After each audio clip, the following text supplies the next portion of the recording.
आपने अपने मिथ्या वचनों के कारण दिव्य लोकों में जाने की शक्ति खो दी है। अब आप वैकुंठ लोक, कैलाश अथवा ब्रह्मलोक में प्रवेश नहीं कर सकते। ये आप क्या कह रहे हैं देवऋषि? नारायण नारायण देवराजेंद्र, मैं सत्य कह रहा हूँ। यदि शुभ शक्तियों की उपेक्षा के पश्चात भी आपके भीतर दिव्य लोकों में जाने की शक्ति बची रही, तो इस संसार में शुभ शक्तियों की उपेक्षा की परंपरा जन्म ले लेगी। आपको अपने दुस्साहस का इतना दिन तो वश मिलना चाहिए। नारायण नारायण।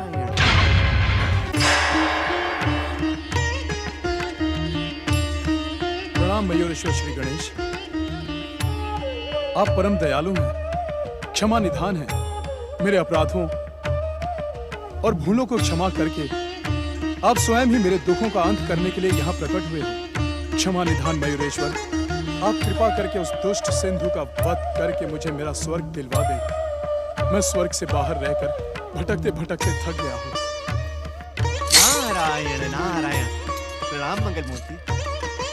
क्या आप सत्य ही दैत्य माता दिति की चीत्कार सुनकर तारकाक्ष की स्वर्णपुरी में गए थे? नहीं देवर्षि, मैं तारकाक्ष की स्वर्णपुरी में नहीं गया था, क्योंकि उसके भीतर प्रवेश करना मेरे लिए अनुचित था। परंतु मैं दैत्य माता दिति के समीप अवश्य गया था। क्या आप पुनः दैत्य माता दिति के समीप गए थे मयूरेश्वर?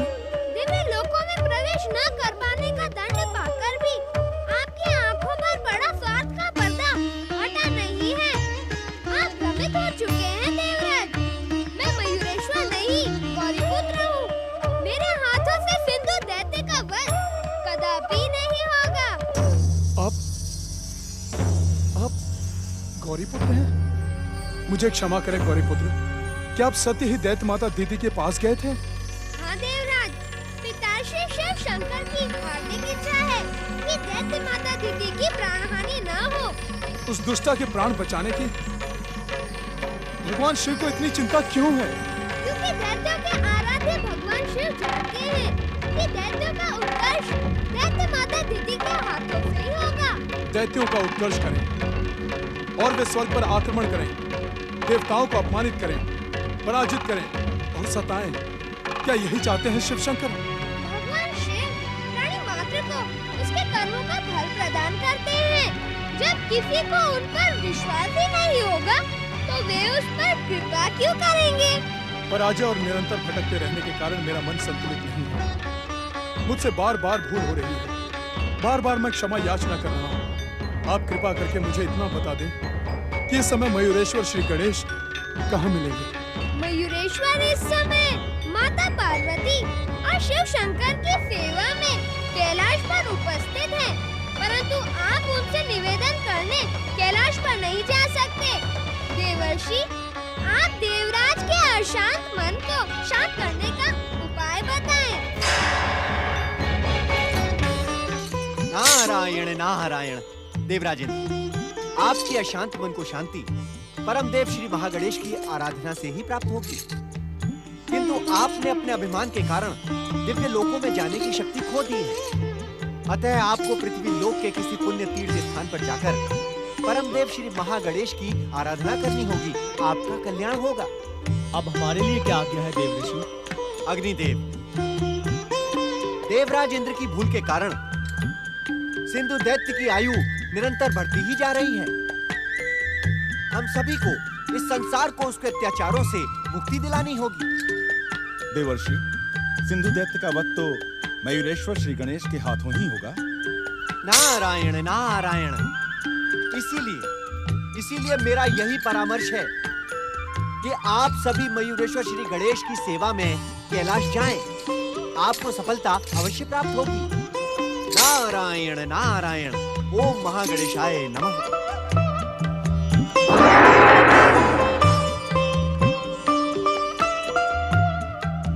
अब विलंब करना उचित नहीं है देवताओं। हमसे जो भूल हुई है उसे सुधार करने का एक अवसर हमें मिला है।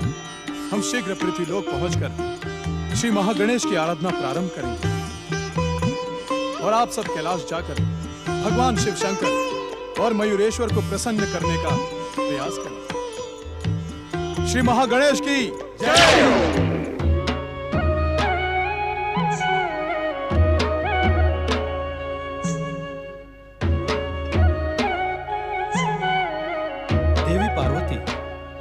बालकों के निर्मल प्रेम के समीप आने पर मनुष्य अपनी सभी चिंताओं को भूल जाता है। सत्य वचन स्वामी। बालक के साथ तो कठोर से कठोर हृदय मनुष्य भी बालक के समान ही निर्मल हो जाता है। परंतु जब बालक ही चिंता के सागर में डूबा हो तब क्या होगा? क्षमा करें मयूरेश्वर, इस आनंद के अवसर पर आप गंभीर क्यों हो गए? गण प्रमुख नंदी महाराज, तुम्हारे मयूरेश्वर अपने भाई गौरीपुत्र गणेश के विषय में सोच रहे हैं। गौरीपुत्र के विषय में? क्या इसी कारण तुम गंभीर हो पुत्र? हाँ देवी, आपने गौरीपुत्र के लिए जो मोदक बनाए थे उसका भोग तो इन्होंने लगा लिया। अब यदि गौरीपुत्र प्रकट हो गए तो ये उन्हें क्या उत्तर देंगे? क्यों मयूरेश्वर, तुम्हारी गंभीरता का यही कारण है ना?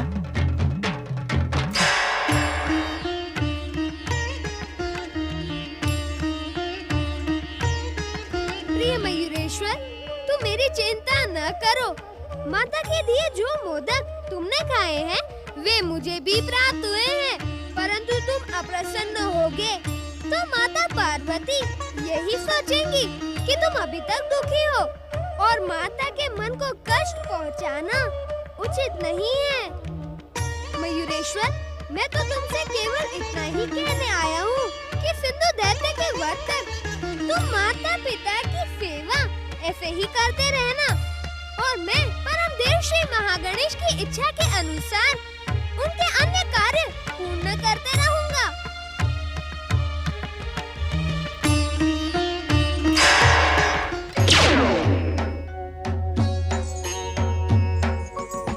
शाम सदाशिव और मयूरेश्वर श्री गणेश की। शाम सदाशिव, माता पार्वती और मयूरेश्वर श्री गणेश की। कैलाश में आपका स्वागत है देवगणों। हमें आपकी पराजय और देवराज इंद्र के उस दंड का भी ज्ञान है जिसके कारण वे दिव्य लोकों में प्रवेश नहीं पा सकते। देवाधिदेव, देवराज इंद्र को अपनी भूल पर पश्चाताप है। पवन देव, धैर्य जीवन की सबसे बड़ी उपलब्धि है। धैर्य और धीरज ही मनुष्य को सफलता का मार्ग दिखाता है। जहाँ तक देवराज इंद्र की भूल का प्रश्न है तो भूल करना तो जीव का स्वभाव होता है, परंतु जो भूल करके उसे सुधारने का प्रयास करता है वही सफल होता है। महादेव, देवर्षि नारद के परामर्श से हम आपकी सेवा में उपस्थित हुए हैं। उस दुष्ट सिंधु के कारण हम देवताओं का जो अपमान हुआ है। वरुण देव, हमें देवताओं के कष्ट का ज्ञान है, परंतु समय से पहले कुछ नहीं होता। अपने ही बनाए विधान से बंधकर हम त्रिदेव तब तक किसी को दंडित नहीं करते जब तक कि उसके कर्म दंडित करने योग्य ना हो। हम देवताओं की दुर्दशा पर दया करें दयानिधान। महादेव, आप मयूरेश्वर से कहें कि वे सिंधु का अंत कर हम देवताओं को पुनः स्वर्ग दिलवाएं। हे मयूरेश्वर श्री गणेश, जब दुष्ट सिंधु का अंत आपके ही हाथों होना है तो आप विलंब क्यों कर रहे हैं? देवगणों, मैं तो अपने माता और पिता का सेवक मात्र हूँ। जब मेरे पिताश्री ने कह दिया कि समय से पहले कुछ भी नहीं हो सकता, तो इससे अधिक मैं क्या कर सकता हूँ? आप समय की प्रतीक्षा करें। प्रतीक्षा के साथ ही साथ आप सब देवताओं को कुछ आवश्यक कार्य भी करने पड़ेंगे। अपने अभिमान के कारण दंडित होकर देवराज इंद्र श्री महागणेश की आराधना में लीन हैं, परंतु वे आपके साथ नहीं हैं। इसलिए ये आवश्यक कार्य आपको ही संपन्न करने पड़ेंगे। महेश्वर, आप किन कार्यों की ओर संकेत कर रहे हैं? कृपया हमें स्पष्ट बताएं। सूर्यदेव ने देवराज इंद्र को जगत पालक श्री हरि विष्णु की शरण में जाने का परामर्श दिया था, परंतु सूर्य पर संदेह करके देवराज श्री हरि की शरण में नहीं गए। देवराज का संदेह अनुचित था। आप सब श्री हरि विष्णु की शरण में जाएं। वे आपकी समस्या का समाधान अवश्य ही करेंगे। देवाधिदेव, यदि आप रुष्ट न हो तो मैं आप अपनी बात निसंकोच कहीं पवन दें। त्रिकालदर्शी भगवान विष्णु को इस बात का ज्ञान अवश्य होगा कि सिंधु दैत्य का वध मयूरेश्वर श्री गणेश के हाथों होगा, तो भला वो हम देवताओं की सहायता क्यों करेंगे महादेव? यदि श्री हरि की सहायता आप देवताओं को न मिलती होती तो स्वामी आप लोगों को वहां जाने का परामर्श ही न देते। स्वामी के कथन पर संदेह करके आप वही भूल कर रहे हैं जो देवराज इंद्र ने की थी। क्षमा क्षमा महादेवी, अज्ञान के कारण हमसे भूल हो गई, हमें क्षमा कर दीजिए। देवगण, हमारी शुभकामना और शुभ आशीर्वाद सदा आपके साथ है। आप अपने प्रयास में लगे रहें, सफलता आपको निश्चित रूप से मिलेगी। आप सबका कल्याण हो। पिताश्री, आपने भी अवश्य ही देखा होगा कि गौरीपुत्र श्री गणेश कुछ समय के लिए यहाँ आए थे। और उन्होंने ये भी कहा था कि सिंधु दैत्य का वध होने तक तुम यहीं कैलाश में रहोगे। गौरीपुत्र यहाँ आए और मुझसे मिले तक नहीं। ये क्या हो रहा है महादेव? हाँ देवी पार्वती, गौरीपुत्र गणेश अपनी माता के धैर्य और स्नेह की परीक्षा ले रहे हैं। परंतु ये अनुचित है। पुत्र माता की परीक्षा तो नहीं लेता। इस प्रश्न का उत्तर तो आपको गौरीपुत्र ही दे सकते हैं। माताश्री, क्या तुम अपनी शक्ति का प्रयोग करके गौरीपुत्र को यहाँ बुलाने के लिए विवश नहीं कर सकती? प्रभु, आज इतने लंबे समय बाद आपके साथ गगन विहार करके मन प्रसन्न हो गया है, परंतु देवी लक्ष्मी, तुम बार बार कुछ कहते कहते मौन हो जाती हो। हम जानते हैं तुम्हारे मन में आज गगन विहार करके कई प्रश्नों ने जन्म लिया है। क्या तुम्हारे प्रश्नों के न पूछने का कारण जान सकता हूँ? स्वामी, मैंने आज गगन विहार करते हुए भी देखा और पिछले समय से देख रही हूँ। आपके भक्तों ने आपको पुकारना बंद कर दिया। महादेवी, भक्त तो कष्ट के समय पुकारते हैं। तो क्या संसार में कष्टों का अंत हो गया? महादेवी, तुम धन और स्मृति की देवी हो।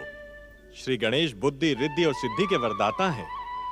जब तक संसार पर आप दोनों की कृपा बरसती रहेगी, प्राणियों के कष्ट दूर भागते रहेंगे। हम जानते हैं देवी कि हमारा कथन सुनकर तुम्हारे मन में यह प्रश्न उमड़ रहा है कि संसार के प्राणियों को श्रद्धा और भक्ति के बिना तुम्हारी और मंगल मूर्ति श्री गणेश की कृपा कैसे प्राप्त हो सकती है? हाँ प्रभु, मैं यही पूछना चाहती हूँ। यदि संसार के प्राणी हिंसा, द्वेष, स्वार्थ और दुष्कर्मों में लगे रहेंगे तो उन्हें दैविक कृपा कैसे प्राप्त होगी? महादेवी, तुम्हारे प्रश्न में ही तुम्हारे प्रश्न का उत्तर छिपा है। मैं कुछ समझी नहीं प्रभु। महादेवी, जो प्राणी हिंसा, द्वेष, स्वार्थ और दुष्कर्मों में लगे रहते हैं, वे भला भगवान को क्या पुकारेंगे? उनके पाप कर्म ही उन्हें पतन की ओर खींच ले जाएंगे। और जो प्राणी सत्कर्मों में लगे हैं, उन्हें भी भगवान को पुकारने की आवश्यकता नहीं है। अर्थात उनके सत्कर्मों का फल शुभ शक्तियां उन्हें बिन मांगे ही प्रदान कर देंगी। क्या तुम स्वयं ऐसा नहीं करती? करती तो ऐसा ही हूँ, परंतु क्या हमारे इस कार्य से यह प्रश्न नहीं उठता कि ऐसी स्थिति में भक्ति और पूजा का क्या महत्व है? प्रणाम माता लक्ष्मी, प्रणाम श्री हरि। माता, आपके इस प्रश्न ने पूजा और भक्ति का महत्व बढ़ा दिया है। गौरीपुत्र श्री गणेश, आश्चर्य है, कैलाश में विराजमान रहने वाले गौरी पुत्र आज गगन विहार कर रहे हैं। पधारे मंगल मूर्ति, हमारे समीप पधारे।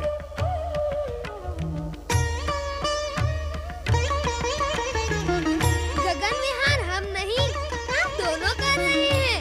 मैं तो आप दोनों के दर्शन पाने की कामना से यहाँ प्रकट हो गया। जहाँ तक कैलाश का प्रश्न है, तो परम देव श्री महागणेश के अन्य अवतार मयूरेश्वर श्री गणेश माता पिता की सेवा में उपस्थित हैं। मयूरेश्वर श्री गणेश कैलाश पर और गौरी पुत्र श्री गणेश गगन विहार पर। ऐसा प्रतीत होता है कि संसार में कुछ नई घटनाएं जन्म लेने वाली हैं। संसार की घटनाएं आपसे अज्ञात नहीं रह सकती श्री हरि। मैं उन्हीं घटनाओं को जन्म देने के लिए आजकल गगन विहार करता रहता हूँ। परंतु वो घटनाएं क्या है, हमें भी तो बताए गौरी पुत्र। माता, ये घटनाएं आप जाने उससे पहले यदि श्री हरि की आज्ञा हो तो मैं उनसे एक निवेदन करना चाहता हूँ। अवश्य गौरी पुत्र। त्रिलोकीनाथ, आप देवताओं का निवेदन स्वीकार करके सिंधु दैत्य को स्वर्ग से हटाने के सूत्रधार बने।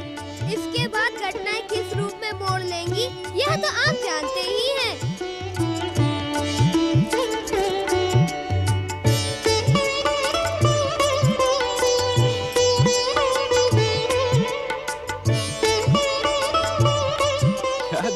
देवी लक्ष्मी। कितना मनोहर, सात्विक और दिव्य रूप है गौरी पुत्र श्री गणेश का। मन करता है कि उन्हें सदा के लिए आंखों में समा लूं। मेरा मन उन्हें बार बार देखने को करता है। धन्य है देवी पार्वती, जिन्हें मंगल मूर्ति श्री गणेश जैसा पुत्र मिला। मंगल मूर्ति श्री गणेश को देखकर परमदेव श्री महागणेश का आभास होता है। प्रभु, गौरी पुत्र श्री गणेश सिंधु दैत्य के विषय में जो कुछ भी कह गए वो मेरी समझ में नहीं आया, परंतु मैं समझ गया देवी। उन संकेतों को मुझे बताने की कृपा करे स्वामी। महादेवी, गौरी पुत्र ने भविष्य की जिन घटनाओं की ओर संकेत किया है, उसके अनुसार कुछ समय के लिए तुम्हें हमारा वियोग सहना पड़ेगा। आप ऐसा क्यों कह रहे हैं स्वामी? देवी लक्ष्मी, इस समय हमसे प्रश्न न पूछो। भविष्य में घटने वाली घटनाओं की प्रतीक्षा करो।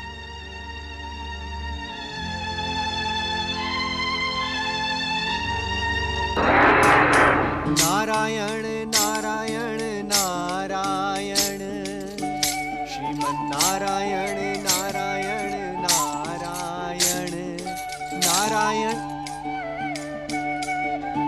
गंग गंग गंग गंग गंग गंग। वैकुंठ लोक जाने के मार्ग में मुझे नारद को ये दैत्यगुरु शुक्राचार्य कहां से दिखाई पड़ गए।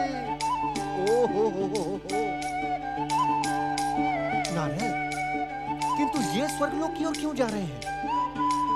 अब तो मेरा वैकुंठ लोक जाना निरर्थक ही है। जब मार्ग में दैत्यगुरु शुक्राचार्य के दर्शन हो गए तो विघ्न बाधाएं तो स्वयं ही आएंगी। नारायण नारायण। देवर्षि नारद,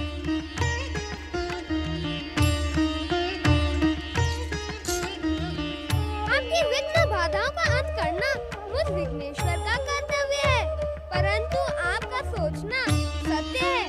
इस समय वैकुंठ जाकर आपको कोई लाभ नहीं होगा, क्योंकि श्री हरि भगवान विष्णु जी और माता लक्ष्मी इस समय वैकुंठ में नहीं है। नारायण नारायण।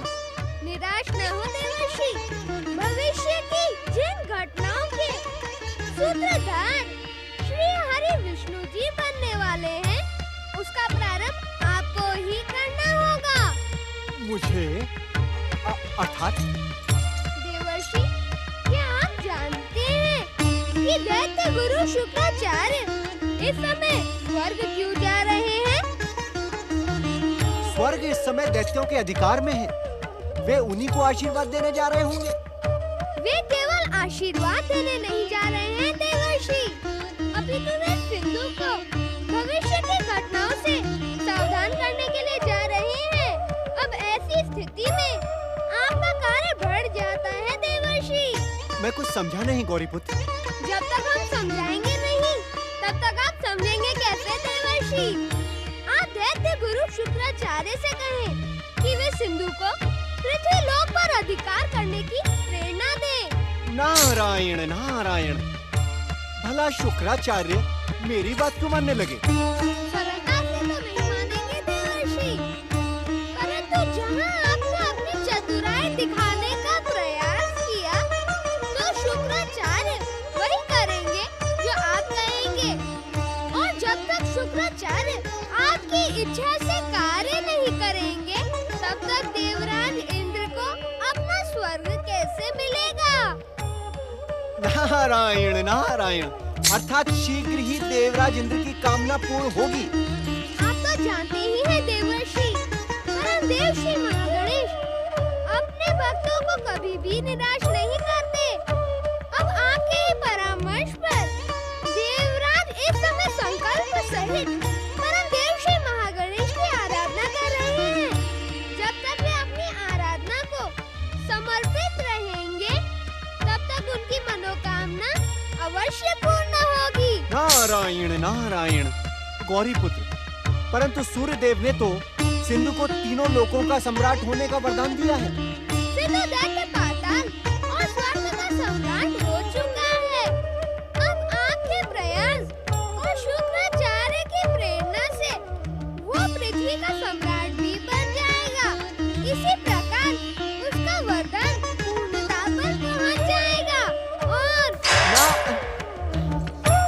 नारायण गुरु शुक्राचार्य मेरी पुकार सुने।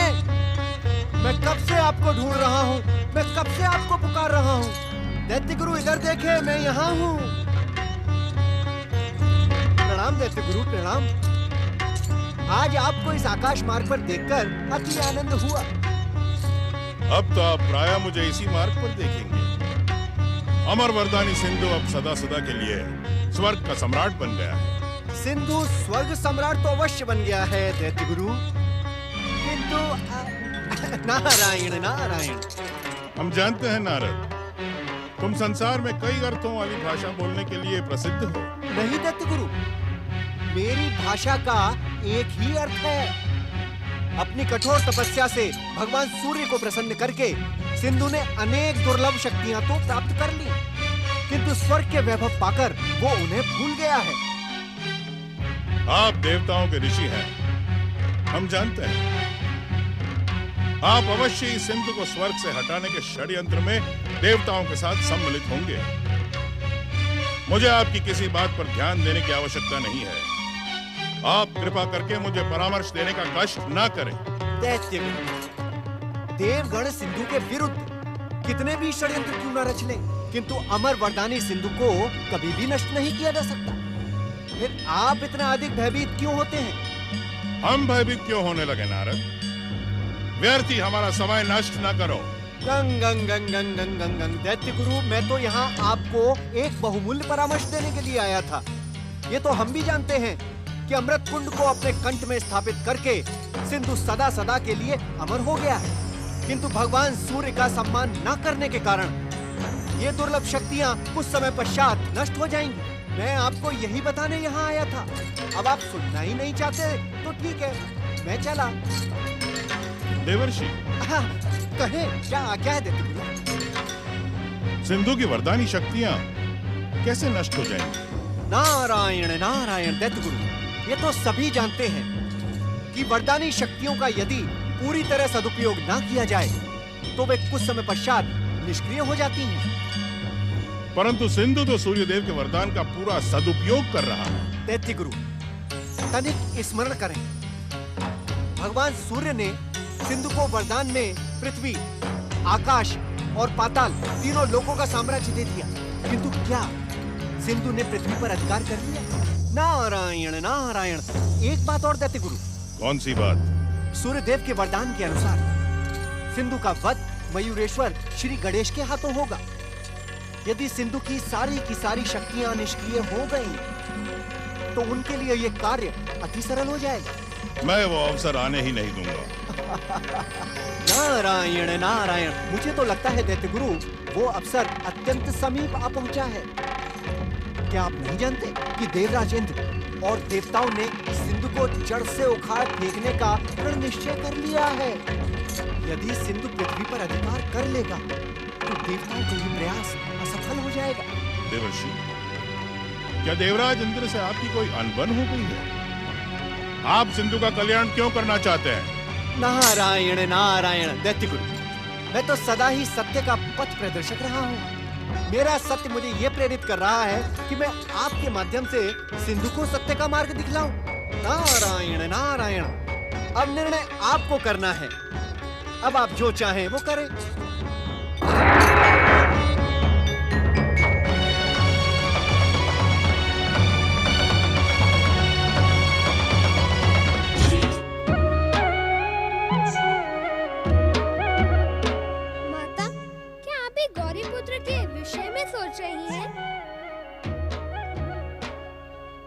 मैं भी उनके विषय में ही सोच रहा हूँ। सच पूछो तो उनके बिना कैलाश सूना सूना सा लगता है। नहीं पुत्र, मेरे लिए तो तुम दोनों समान हो। तुम्हारे आने से कैलाश का सूनापन दूर हो गया। मयूरेश्वर, ऐसा प्रतीत होता है कि उस दिन की घटना भी आज तक तुम्हारे मन में जमी हुई है। तुम अब भी यही सोचते हो कि तुम्हारी माता पार्वती तुमसे अधिक गौरीपुत्र को स्नेह करती है। वो घटना तो मैं भूल चुका हूँ पिताश्री। हाँ, उस समय मुझे दुख अवश्य हुआ था, परंतु जब माता ने मुझे स्नेह से वे मोदक खिलाए, तब उस घटना को भूल जाना ही उचित था। यदि तुम उस घटना को भूल चुके हो तो अपनी उपस्थिति से कैलाश का वातावरण आनंदित रखने का प्रयास करो। पुत्र, माता का एक स्वभाव होता है, जो पुत्र उससे अधिक दूर रहता है वो उसके लिए सबसे अधिक चिंतित रहती है। परमदेव श्री महागणेश के तुम दोनों ही अवतार हो। तुम में और गौरी पुत्र गणेश में तनिक भी अंतर नहीं है। कुछ ऐसा प्रयास करो जिससे तुम्हारी माता तुम में मयूरेश्वर की छवि के साथ ही साथ गौरी पुत्र की छवि भी देखे। इससे तुम्हारी माता की चिंता का अंत होगा पुत्र। आपका परामर्श उचित है पिताश्री। भूल मेरी ही थी। मैं ही अनुचित विषयों पर सोचता रहता था, परंतु अब वह भूल नहीं होगी। तुम तो निर्दोष, शुद्ध और बुद्ध हो पुत्र। तुम भूल कर ही नहीं सकते। तुम तो वही करते हो जो परमदेव श्री महागणेश की इच्छा होती है। उनकी इच्छा और लीला के वशीभूत हम सब अपना अपना कार्य करते हैं। तो एक कार्य और कर दे माताश्री। परमदेव श्री महागणेश की इच्छा और उनके संकेत को जानकर मुझे मोदक खिलाएं। इस समय मुझे तीव्र भूख लग रही है।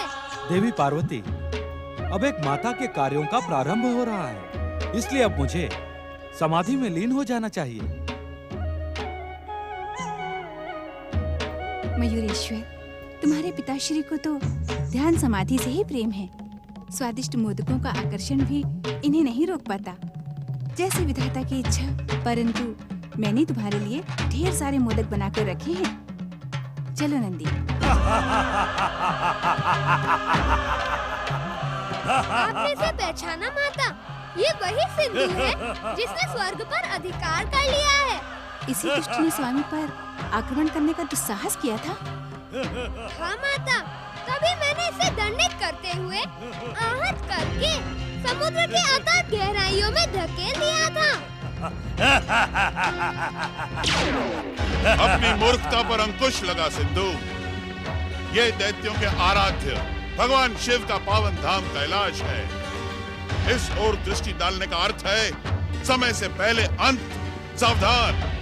ये वीर दैत्य जाति का दुर्भाग्य है शुक्राचार्य कि उसे तुझ जैसा निर्बल और कायर गुरु मिला है।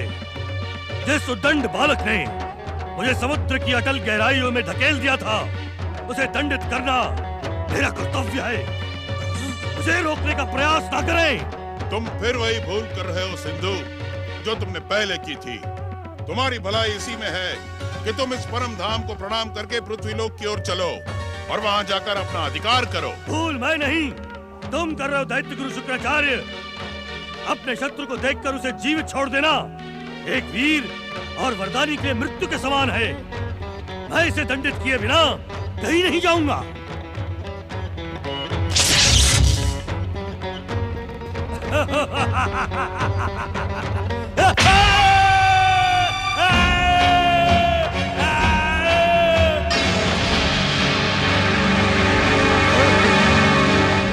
श्री हरि विष्णु, दुष्ट बुद्धि सिंधु, कैलाश पर कुदृष्टि डालने से पहले तुझे देवताओं के हितैषी श्री विष्णु से टकराना होगा। दैत्य शत्रु श्री हरि विष्णु, जब तुम्हारे परम भक्त नारद ने मुझे भ्रमित करने का प्रयास किया था, तभी मैं समझ गया था कि तुम उस षड्यंत्र के सूत्रधार हो। दैत्य गुरु शुक्राचार्य, दुष्ट दैत्यों का नाश करने के लिए किसी षड्यंत्र की नहीं, अपितु प्रबल प्रहार की आवश्यकता होती है। अब ये तुच्छ सिंधु मेरे प्रहारों से जीवित नहीं रह सकता।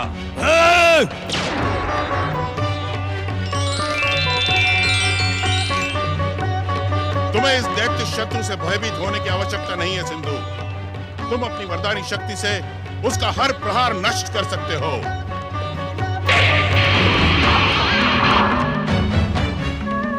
अपनी वरदानी और अमर शक्ति का परिचय दो सिंधु।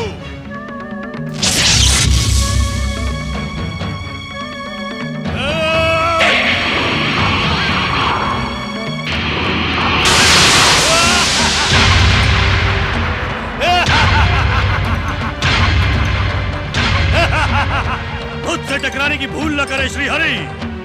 मेरी वरदानी शक्तियां तुम्हें पराजित करने में सक्षम है।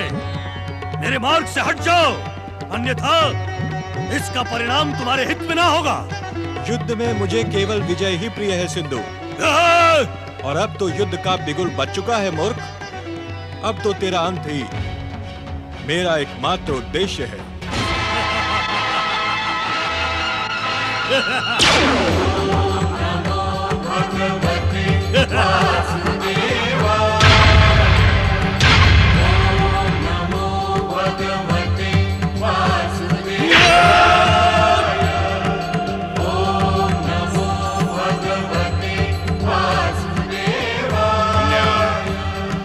घोर अन्याय। जगतपालक श्री विष्णु की जय। जगतपालक श्री विष्णु की जय।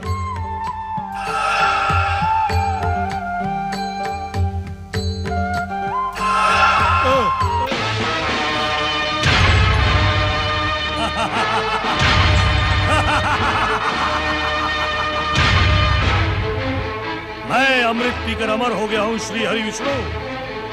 आप प्रहार करते करते थक जाएंगे, परंतु मेरा बाल भी बांका नहीं होगा। तुम्हारा कोई प्रयास सफल नहीं होगा श्री हरि। यदि संसार में अपना गौरव स्थापित रखना चाहते हो तो वैकुंठ की ओर लौट जाओ, अन्यथा सिंधु दैत्य सेना प्रकट करके तुम्हारे वैकुंठ को ही नष्ट भ्रष्ट कर देगा। आप तो भली भांति जानते हैं दैत्य गुरु शुक्राचार्य कि हम जिस किसी भी कार्य को प्रारंभ करते हैं उसे बीच में अधूरा छोड़ देना हमारा स्वभाव नहीं है। अब इस तुच्छ सिंधु को यमलोक पहुंचाना ही हमारा निर्धारित कर्तव्य है।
देवर्षि, जब सिंधु का वध मयूरेश्वर श्री गणेश के हाथों ही होना है तो श्री हरि विष्णु ने उसे मयूरेश्वर की ओर जाने से क्यों रोका?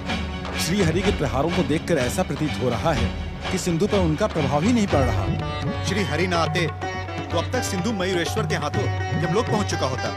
नारायण नारायण। आप सब अपनी अपनी कल्पनाओं को विराम दें देवगण। श्री हरि जो भी कर रहे हैं उसमें ही हम सबका कल्याण है। ये एक भविष्य का कार्य है जिसके सूत्रधार श्री हरि बने हैं।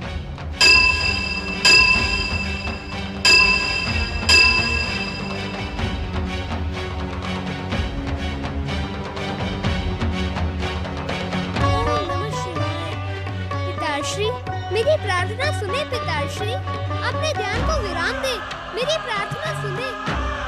ओम नमः शिवाय। पिताश्री, सूर्य देव के वरदान के अनुसार श्री हरि विष्णु जी अमर वरदानी सिंधु दैत्य को पराजित नहीं कर पाएंगे।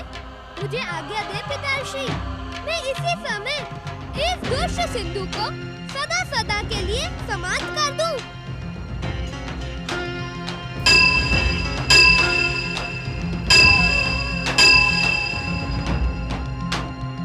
प्रिय मयूरेश्वर, तुम तो जानते हो श्री हरि विष्णु से सिंधु दैत्य का ये युद्ध परम देव श्री महागणेश के संकेत के अनुसार हो रहा है।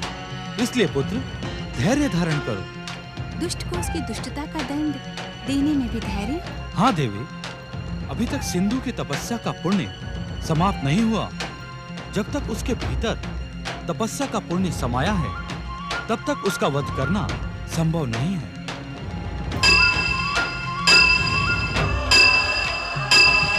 देव ऋषि, श्री हरि के प्रहार सिंधु को हानि नहीं पहुंचा पा रहे हैं, जबकि सिंधु के प्रहारों से श्री हरि विष्णु थके थके से दिखाई दे रहे हैं। देवाधिदेव भगवान शिव ने मयूरेश्वर को आज्ञा तक नहीं दी। अब क्या होगा देवर्षि? देवगण, जो भी होगा उसका परिणाम शीघ्र ही आपके सामने आ जाएगा। भगवान शिव ने मयूरेश्वर से कहा तो कि सिंधु के पुण्य अभी समाप्त नहीं हुए हैं। नारायण नारायण।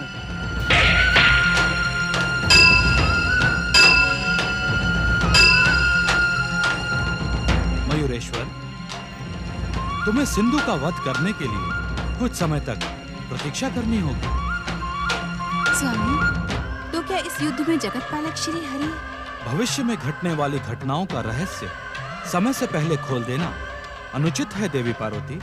इस घटना को आप स्वयं ही देख रही हैं। इसका परिणाम शीघ्र ही आपके सामने आ जाएगा।